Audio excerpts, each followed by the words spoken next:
Last time we discussed the joys of Nemesis and specifically becoming the Crisis itself. We've been doing that for years on end already, but now it's going to be a core feature within the game itself. However, aside from blowing up stars and being a general menace to society, because that's exactly what the Crisis is, for every yin there needs to be a yang. Now, as soon as a Crisis pops up, or specifically as soon as the Galactic Council exists, yes, you can, in fact, become the Custodian, the opponent of the Crisis.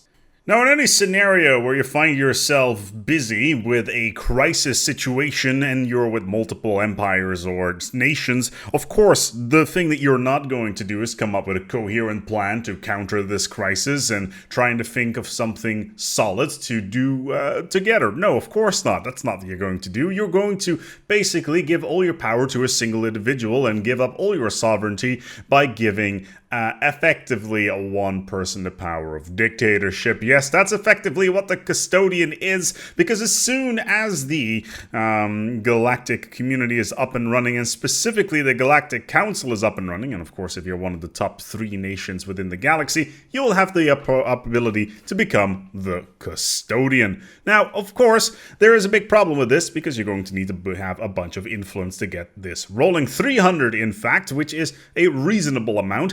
And what happens there is that you will have access, as soon as you become the Custodian, you will get access to a bunch of cool new powers that you can use within the Galactic Community at large. Now, of course, when a Galactic Custodian is appointed, everybody applauds the death of democracy and the rise of a new republic of power in a single individual that definitely will not give that power away, but we'll get to that soon.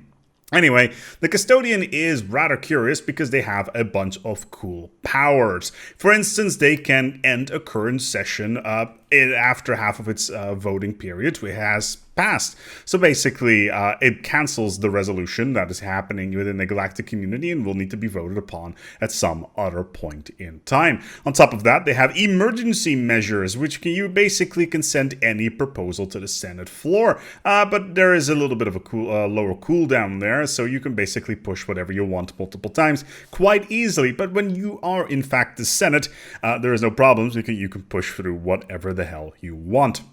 It will gain intel on all members of the Galactic Community, such as knowing their relative fleet power in case they become uppity and you need to deal with them down the line. And on top of that, you can also pay 200 influence, because clearly everybody's got 200 influences laying around whilst, building megastructures and stuff to freeze a resolution for 4 years.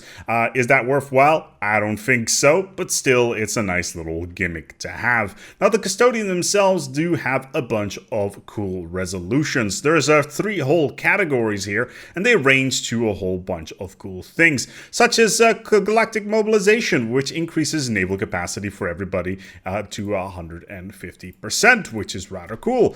Introducing a galactic standard, which increases your influence, which you can then use to vote in new things. And this is just a general overview. There is a lot of these that can happen, such as anti-piracy issues or removing the Custodian term limit. Yes, because there is a Custodian term limit, which you can, of course, remove. Why would you remove this? Well, power given is not power given up easily. Now, of course, there's a whole bunch of other things, such as the Galactic Defense Force. And this is one of the more interesting ones, because the Galactic Defense Force is effectively the Federation Navy taken to its most logical limit. Effectively, it is a Federation fleet that is under the control of the Custodian. Now, it's important to note that at this point in time, we don't know whether or not every single empire can build new ships to go within the galactic fleet. However, it does appear that we may have some new ship models to come with this, which is really exciting. And we got a couple of pictures here of the Corvette, Destroyer, Cruiser, and Battleship. Nothing else, because I don't know whether or not we're going to see anything there.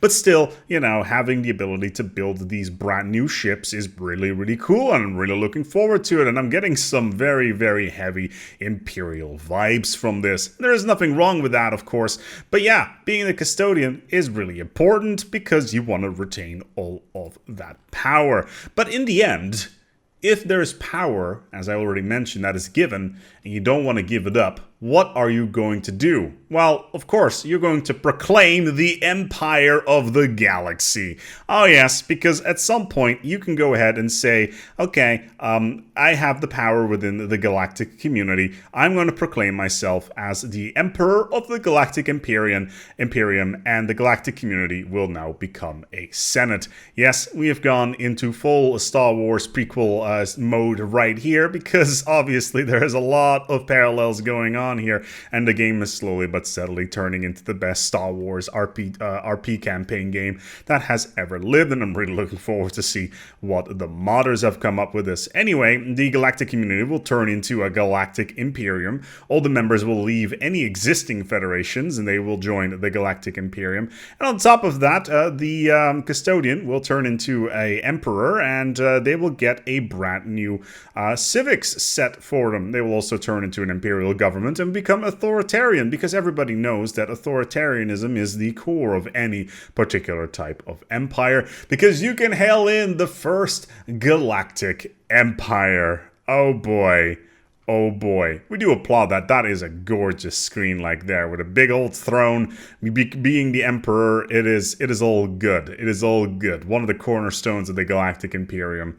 That is the good stuff like that. And you also get a cool icon behind your flag at all times, because everybody knows every single tier of flag needs a cool icon to make sure that everything is going well. Now, when the Galactic Imperium is created, all federations that were previously in the Galactic Community, as I mentioned, are all completely disbanded. However, there is more to this, because the Galactic Imperium, once it is created, you can do a whole bunch of other things, such as the Imperial Council resolution. Yes, we're still in resolution territory here, and I do hope that we're going to see some modification to the timing system here when it comes to the Galactic Community, which is now, of course, as the Senate. There's a whole bunch of things that become available, such as the Imperial Council, where you can basically say empires can join the council by trial, or something like that, or set a Imperial Crusade, because the 40k vibes that we have here are definitely not enough yet. So anybody who is not with your Imperial Empire, they'll be in the shithouse basically, because you'll be able to crusade them to death. Then of course the Pax Galactica, making sure that everybody's super happy and voting for all that stuff. And on top of that, you can do a whole bunch of Imperial institutions, such as the Imperial Armada, Imperial Legions, Imperial Navigation Agency.